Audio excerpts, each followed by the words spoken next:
This episode is brought to you by Shopify. Forget the frustration of picking commerce platforms when you switch your business to Shopify, the global commerce platform that supercharges your selling wherever you sell. With Shopify, you'll harness the same intuitive features, trusted apps, and powerful analytics used by the world's leading brands. Sign up today for your $1 per month trial period at shopify.com/tech, all lowercase. That's shopify.com/tech. This is Brittany Slays from Unleash the Archers, and you're listening to the Brutally Delicious Podcast. The Brutally Delicious Podcast. The Brutally Delicious Podcast. The Brutally Delicious Podcast. The Brutally Delicious Podcast. Hey, Brittany, how are you? Hi, I'm doing well. How are you? I mean, I'm not doing well. I'm really sick, but I'm doing well other than that. Sorry about that. Hey, before we even get started, I don't know if you remember, we've done stuff over the years, but you submitted chocolate chip cookies to that cookbook 8 million years ago. Yeah, I did. Yes, that was you.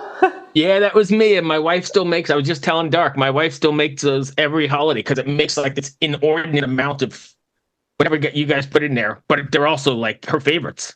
That's awesome. Oh my God, I love that. We still have that book. It's in like our little, we've got like a little bin of all of our memorabilia from over the years. And it's weird in there. Things that you're a part of. Yeah, that's interesting. That's awesome. Anyway, sorry. That. We were just talking about that when you popped in. No worries. Yeah, that's awesome. Anyway, sorry you're not feeling well. We don't have to keep it too long if you don't want. No, it's all good. I have them all day, so there's no respite for me here. Oh, sorry. But if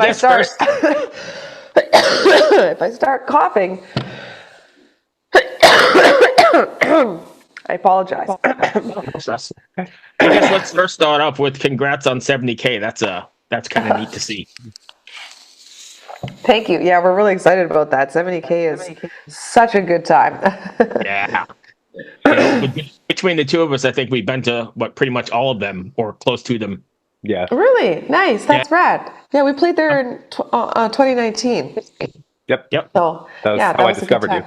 Oh, awesome. Yes, I love that. It's our second set wasn't so great. We were all very, very hungover. So hopefully we don't do that again. Maybe a little more self-control. But it's looking to be kind of like a black metal boat and like maybe like a power / kind of trad metal boat. It's a very interesting lineup so far. I'm super stoked. Yeah, I'm excited about it as well. Anyway, Dark, want to take the lead? Sure. So, I mean, 70K is a good kickoff for like one of the questions I wanted to talk about. So, Brittany, you and the band, of course, you were like my first show after COVID. Oh, nice. That tour with Aether Realm and Seven Kingdoms hit New York twice. I went to both. I think I saw the last show before what's-his-face, Camden got COVID. Oh, okay, yes. Yeah, I think that's the show where we all were like, oh, we all got COVID for sure. Because the next day someone posted in the chat was like, I just tested positive for COVID and I was standing in the front row all night. I'm so sorry. And we were just like, no. And then sure enough, like 2 days later, we all tested positive. Luckily, by that time, we were like, we need to get home. This is going to be a problem. So we didn't have to fly or anything, but... Yeah. So I've seen a couple of power metal bands recently. Talk to them. There's an echo. Is that coming up? Yes, it is definitely an echo. I think if you go into the audio settings, there's like a echo cancellation option. Is that for you, Bruce, or is that? Audio settings. Wow, we learn something new every day. Thanks, Brittany. Testing. Oh, so that just sounds better. I wasn't hearing it on my end. Oh, well, he's the one who's recording, so I think that'll happen. Anyway, you guys toured headlining tours for a while, and now it seems like your next run of events is 70K and supporting Powerwolf. Is there any hope for another headline run from you? Through the States? Yes. I mean, I'm not too sure when, but absolutely. We love touring the States, so we'll definitely come back through. We're just trying to like tick all the boxes right now. So we're working on a European headliner for spring of 2025, and we're trying to get down to South America. So that's also, unfortunately, ahead on the list. But yeah, I mean, there's definitely a possibility. There's a couple dates in the Powerwolf tour as well that leaves room for us to do a show. So we might sneak some in between there. Interesting. That's a good. Sorry. That tour with Powerwolf is a good tour. I can't wait to see that. I know it's going to be a really good time. It's intense though. It's like the route is like a weird like italic N across the country. I can't even explain it. It's just so much driving, and I think they're just trying to kind of get the main markets while they're over here, because they don't really tour for very long and like stints at once. So, but it's going to be like rad. Yeah, we're super excited. Little known fact: the date you're playing in Brooklyn, Megadeth is also playing New York. So, don't worry, I'm going to yours. Yeah, Megadeth nice. was like my favorite teenage band, but still, yeah, definitely got to go to that one. That one is the one that got me into metal, Megadeth. So that's. Ooh, I actually would not have guessed that based off your style, but I mean, Evolutions. Well, I mean, yeah, I was like 8 years old at the time, right? So it was just kind of like an impression upon me. And then it wasn't until I heard Iron Maiden that I was like, oh, I could do this, like I'm not just a fan of it. It's like, wait a minute, maybe I should, be fronting my own band here. That was the first time that thought occurred to me, because I was just like, wait, what's he singing about? Like, cool stories, and I like this. This is me. But that was when I was like 18. So big gap in between there of listening to like Britney Spears and S Club 7 too. It's just kind of like finding myself again. So anyway, I spoke with Visions of Atlantis about a month ago, and like, yeah, there seems to be this big rising wave of power metal. Like Wind Rose is now doing headline tours. Gloryhammer started headlining without Hailstorm present. Have you how do you feel about this? Like, what do you think is causing? Because like Guitar Hero 3 with Dragon Force was 15 years ago or something. Yeah. Like, why did people suddenly like power metal? I don't know. Honestly, I think it could be. Oh man, it's echoing again. Yeah. Sorry, I don't know if that's me. Let me see if I can fix something. Your brain needs support, and new Ollie Brainy Chews are a delightful way to take care of your cognitive health. Made with scientifically backed ingredients like Thai ginger, L-theanine, and caffeine, Brainy Chews support healthy brain function and help you find your focus, stay chill, or get energized. Be kind to your mind and get these nootropic chews at ollie.com. That's OLLY.com. These statements have not been evaluated by the Food and Drug Administration. This product is not intended to diagnose, treat, cure, or prevent any disease. Nope, I've got echo cancellation on. Huh. I'll try muting.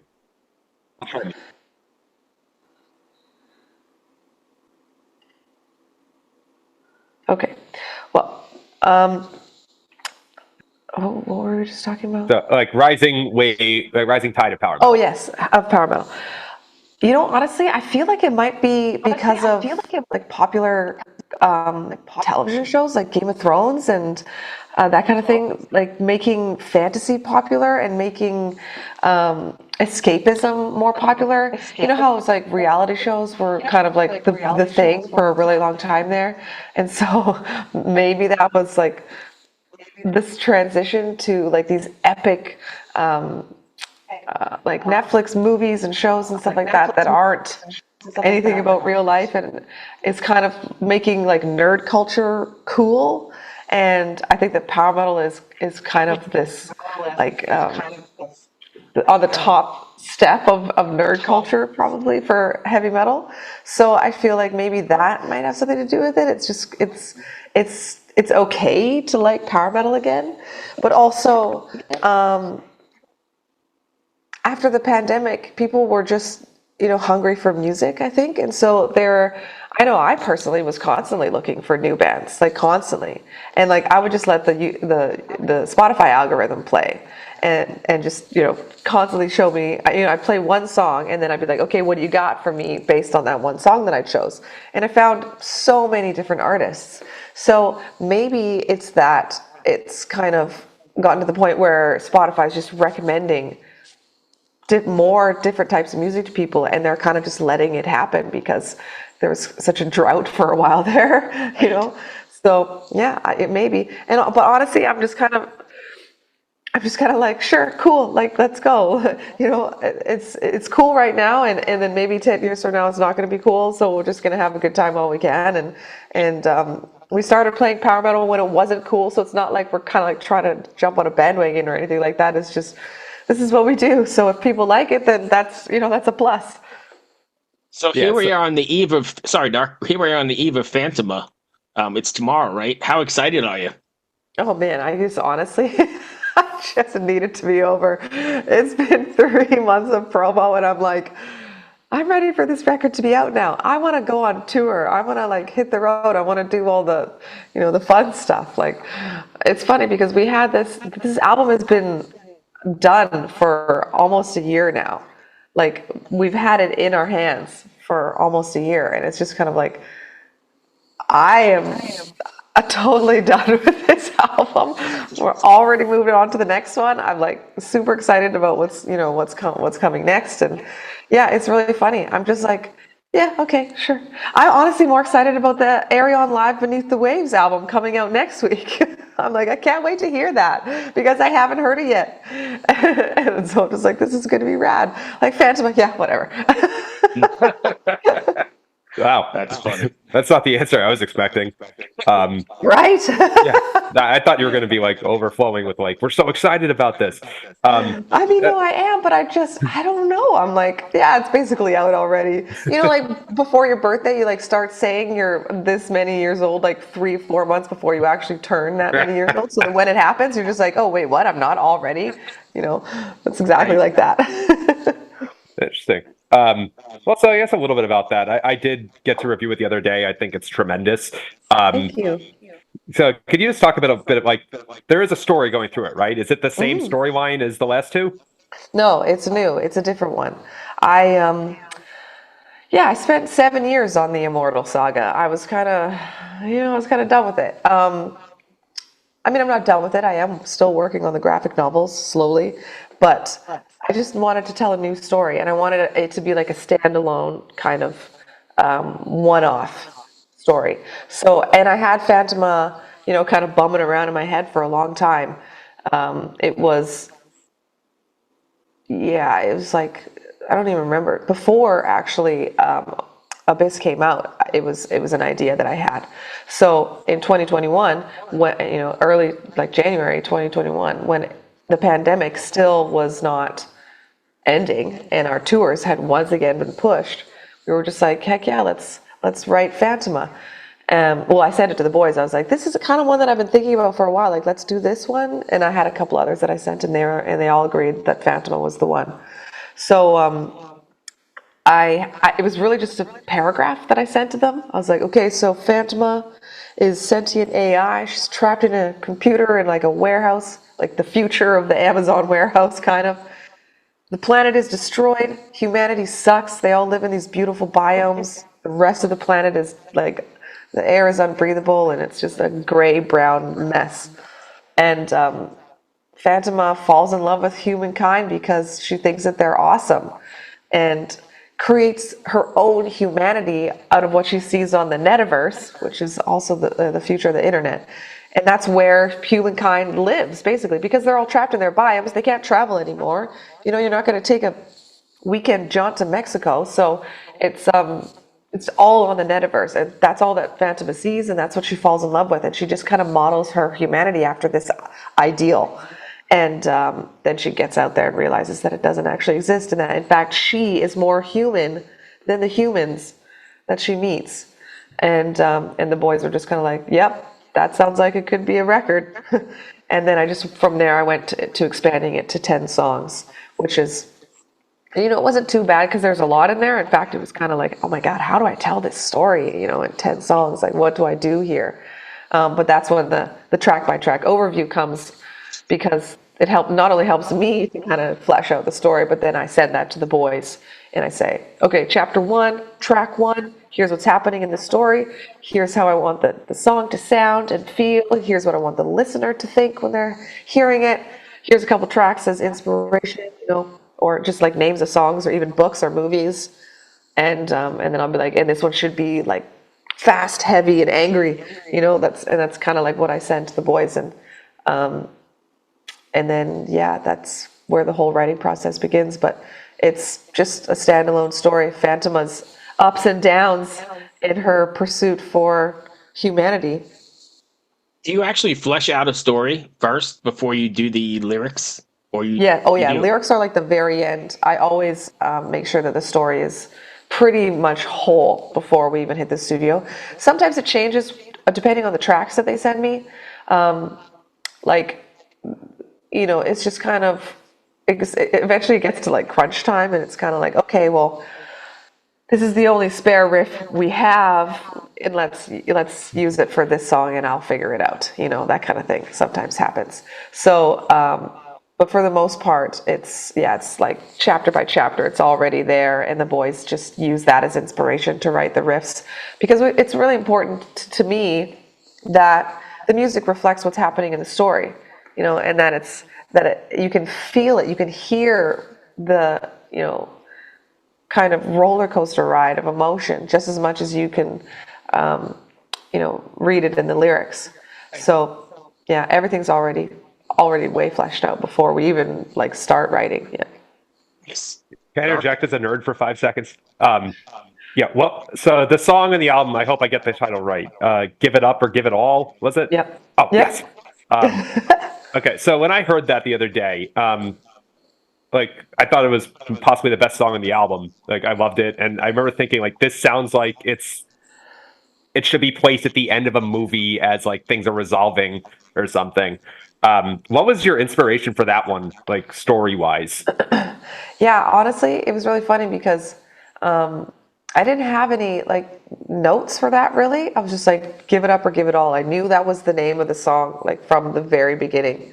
And I was like, this is the moment where Phantoma is really struggling with herself. She's been rejected by humanity. She's been rejected by robot kind. She doesn't know where she belongs.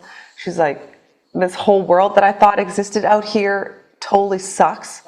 And I don't know what to do. I don't know if I should move forward. Do I give myself over to the collective and let become a part of the hive mind? Or do I let myself go back to the biome and be erased and just forced into slavery again? She's just kind of like, what do I do here? And then it's like a pep talk. The whole thing is just a pep talk. Like, I can do this. You know what? Screw them. It doesn't matter. I exist now, and I'm gonna make this shit happen. And I don't need anybody else. And I made it this far, so this is what I'm gonna do. And so that was really the main inspiration behind the whole thing, was just this moment.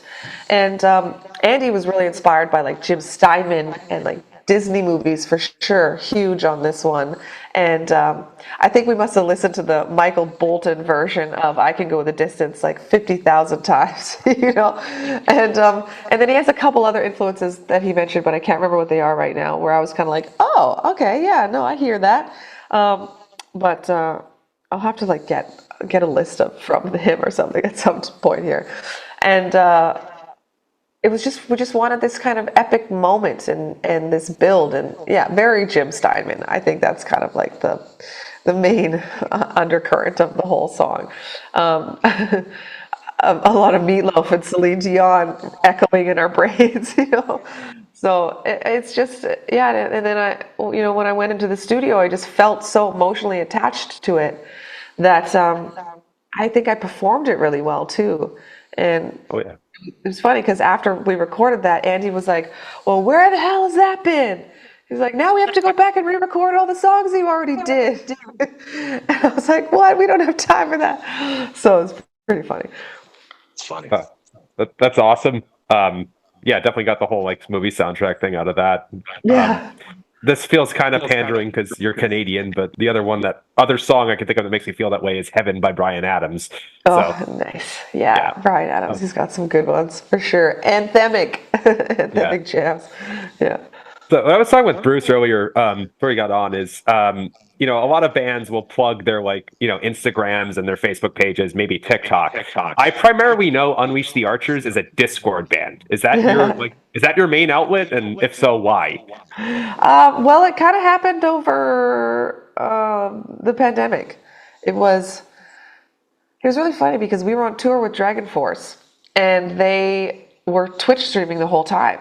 And we were just like, this is really cool. We should totally get into this. Like, it wasn't really a big thing back then. Like Herman Lee and what's his face from Trivium and Matt Leafy. Yeah, Heafy. Matt Heafy, I don't know. And like one other. We're like known for being like the metal Twitch streamers, and but we were on the road. We were just like, this is really cool. Yeah, we definitely have to do this when we get home. And then we woke up in Minneapolis to our manager knocking on all our bunks, being like, you guys, the whole world is going into shutdown. We need to go home. We were just like, what? Like immediately buy flights to get the hell out of Dodge. Because it was like the venue was like, no, you can't come in here. It's closed. Like no social gatherings. The death toll in New York is like at whatever it was. And so we were just like, holy shit, okay. And, but then we were like, well, let's go on Twitch. And so I started streaming and Andrew started streaming like almost immediately after getting home. And I was just playing video games and hanging out with people and stuff. But the metal community kind of started to discover us and other musicians as well as they got on there. But, our mods were kind of like, hey, there's this thing called Discord, and normally what happens is you Twitch stream, and then you all go hang out on Discord after. And I was just like, oh, sure, yeah, let's start the UTA Discord right now.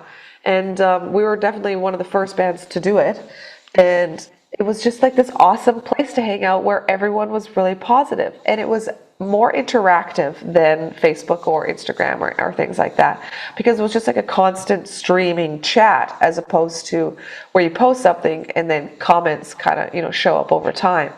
It was just everyone was present. It was never just like a fleeting kind of I'm just going to comment on this post and move on kind of a thing. It was like you're in that channel. So we just loved that we were able to connect with our fans that way, because we weren't, we couldn't do it on the road, which is normally what we do. And so it was just kind of like, we treated it almost as if it was our live shows, Twitch streaming. And then, the Discord was us hanging out at the bar after. So it just became the best place. And when we came back to touring in 2021, we were just like, hey, everyone, come hang out on Discord because it's really awesome. And it's now more than ever, but it's really started happening during the pandemic. But like Facebook and Twitter and Instagram just kind of became these negative places. Like Instagram is just like ads in your face all the time. No one likes that. Twitter is just, you can't say a fucking thing without someone jumping on you for it. It doesn't even matter what it is. Someone's going to come at you. So like Twitter is just the worst place on the planet. Don't even get me started about Reddit. Like, no, I don't even touch that place anymore. And then Facebook was just, same kind of thing. Just negativity and politics. God, I just couldn't handle it anymore. So Discord was this place where it was like good times. And so we still usually will post, if I can, I'll try and post in Discord first. And then we put it on the rest of our socials, like when it's important stuff, merch drops and things like that. And then we're in there more than we are anywhere else. We'll be in there chatting with everyone and stuff. Instagram and Facebook, like we'll post something and then we'll, maybe reply to a few comments if we have a moment. But mostly it's just like post and we're off to the next thing. But Discord is kind of like where we go to chat and stuff. I haven't had a lot of time to get in there lately, so I'm always in there at like midnight. Like, hello, is anybody here? And it's like our New Zealand fans and our fans from Japan. Right. And maybe someone from Russia. It's like early in the morning for them. Yeah. So it's just kind of like, but it's just a great place to be. Yeah. Yeah, I mean, that's a good segue into I guess probably the last thing we'll chat about. So we actually just got off of an interview with Ty from Mad with Power. You played that last year, right? Yeah, it was great. I totally agree. And like, taking the album concept, like most of the internet is negativity. It seems like, by the way, you totally just pissed off the algorithm. You're never getting like featured on Reddit again, but oh no, I know. Absolutely. But I'm okay with that. but it seems like, as soon as you go to Discord or like in person, the festivals, it's a completely different, not world, but universe. Like, how do you, what do you think is happening? Like, the internet is this way, but power metal festivals are great, and 70K is always a bunch of drunk, happy people. Honestly, it's the people that don't get out there that are the ones that are creating negativity. I think it's the people that don't know that live music is this great healer, and so I feel like that. Especially our fans, the fans of our music, kind of gravitate towards the positivity that we sing about and that we write about, and that is kind of inherent in the kind of music that we play. So it just attracts those kind of positive people, maybe. And so yeah, I love like our shows are always such a good time, and everyone's really very supportive. And in the festivals that we play are usually like power metal festivals and that kind of thing. So they're also very supportive and just great people. And also Twitch really brought like that whole scene together. That power metal kind of nerdy gamer, fantasy, sci-fi, Warhammer, whatever kind of scene, friends all together. So we just like kind of go around to each other's shows, and we're just always the same crew and supporting each other. So it's just this, it's like this safe space. But I don't know. I mean, I might be totally wrong, but I just feel like the people out there that are posting, this band is trash, don't go to live music. Or they go to, like Five Finger Death Punch. I don't know. What I mean? Like, right. I don't know. Wow. I mean, they're not the most positive people on the planet. So, I have no idea. I just wish, we were talking about with this with someone else. It's the dehumanizing aspect of social media. All of a sudden, bands aren't people. Celebrities aren't people, they're commodities. They're a thing that I watch on TV. They're not human. They don't have feelings or thoughts.